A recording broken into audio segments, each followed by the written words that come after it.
Hi everyone, welcome to my channel. Today I'm going to show everyone how I made this card using a stamp set from Altenew, and I colored the images using Copic pens that I stamped onto Express It paper using a black dye ink.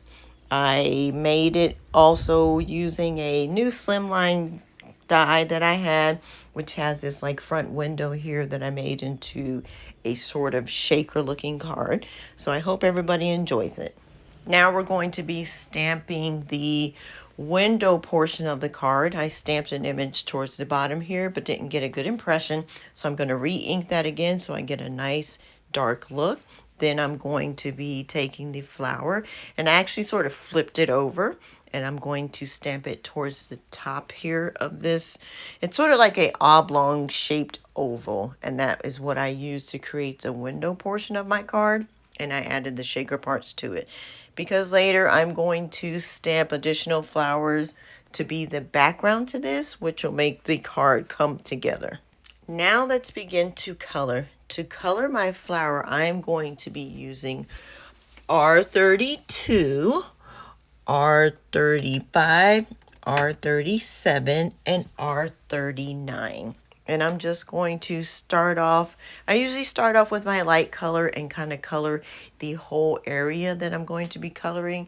It seems like when it's a little wet, as they say, the colors tend to blend a little bit better. At least that's my thought process. Everybody is different, so the results may come out differently for everyone. So I'm just going to be coloring here, and I'm going to speed the video up so that everybody's not just sitting here listening to me trying to find something to talk about or babble as I color here. So let's just finish this portion of coloring, and then we'll get to the next portion of the card.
Okay, so now that I got it pretty much finished colored, what I'm going to do is for the flower centers, I decided to add like little seed beads. And I'm just going to be pouring some of these in the centers and adding some glue. And I actually used it's like a pick-me-up tool, which works really great as far as, you know, how it's so hard to pick up some of the tiny little pieces and then move them around.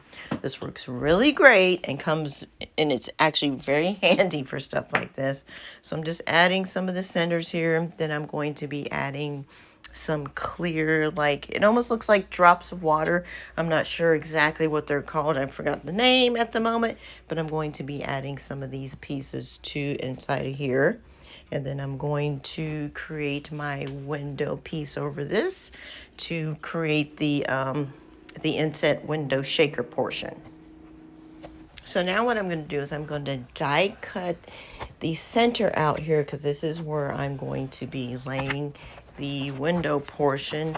And what I do is I'm going to score the card at about 1/4 an inch, and this gives me enough height that when I lay in the window part of it, it sort of sets in there to where it's not to where the card still folds evenly, if that makes sense. Now I'm going to take a piece of heat resistant acetate and cut it so that it fits the size of the window here. And you can glue this on with either your some score tape. You can use glue, or you can use a tape runner. I just use a tape runner because it just works easier for me. Me and glue just don't seem to get along very well. And basically, I'm just taking this and I'm measuring it to the size of the die, and I'm just going to take a craft knife and cut it out manually. Now I'm simply going to add glue around my die cut piece here so that we can add the piece of acetate over the top.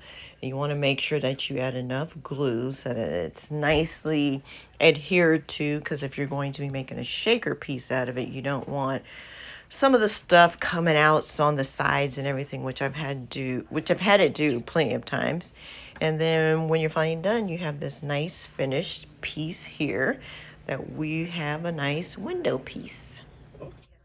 Now I'm actually going to finish putting my card together, but what I forgot, unfortunately, like I said, this is like, I think maybe my 3rd or 4th video, so I'm working on getting better at them. So it's sort of a trial and error process. Hopefully this video wasn't too painful, but I forgot to videotape me doing the background or the matte piece that I put the window portion on top of to finish the card off. So basically that's what you would do. You would stamp it, or you could even leave it like you see here. You can put this window piece in here. You can leave the back portion of the card white, but I just added more color. And here is my completed card, which I called my Slimline Inset window shaker card. Some made up crazy name, whatever it is, but I hope you like it.